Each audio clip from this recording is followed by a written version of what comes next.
Biznesimni juda qiyinchilik bilan boshlaganman. Esimda bor. Adam oldiga keldim. Zavod ochmoqchiman dedim. Adam aytdilarki, o'zingga ishonsang bo'ldi, bolam deb $450,000 berdilar. Joy topdim. Uskunalarni Germaniyadan olib keldim, ammo 1 yildan keyin kasal bo'ldim. Juda qattiq depressiyaga tushib qoldim. Endi birinchi biznesim. Onam chetdan kuzatib turdilar-da, bolam dedilar, Shveysariyaga jo'natib yuboraman dedilar. Endi villamiz bor dedi. Ozgina dam olib, o'zimga kelib, kuch to'plab yana Toshkentga keldim. Mehmonxona biznesiga qiziqib yurardim, ammo qayerda boshlash uchun pul kerak. Bobom shuni eshitdilar-da, kelib turib, "Men borman-ku, bolam" dedilar-da, $2 million berdilar. Shu yilning o'zida mehmonxonani ko'tarib, o'sha odamlarni qabul qilishni boshladik. Ammo baxt uzoqqa cho'zilmadi. Qisqa tutashuv bo'ldi, mehmonxona yonib ketdi. Tadbirkorlik meni peshonamda emas ekan demay dedimda, Bali orollariga uchib ketdim. O'zim topish uchun, qidirish uchun orolda yotibman. Kechki payt soat 2 Telegramimga qo'ng'iroq bo'ldi. Olsam qaynatam. Bolam dedilar, katta avtosalon ochyapman Toshkentda, lekin uni faqat siz boshqarasiz, sizga ishonaman dedilar.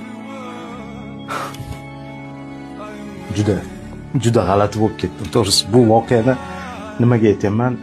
Hayot hech qachon men deb tayyorga berib qo'ymaydi. Harakat qilish kerak. G'ayrat qilish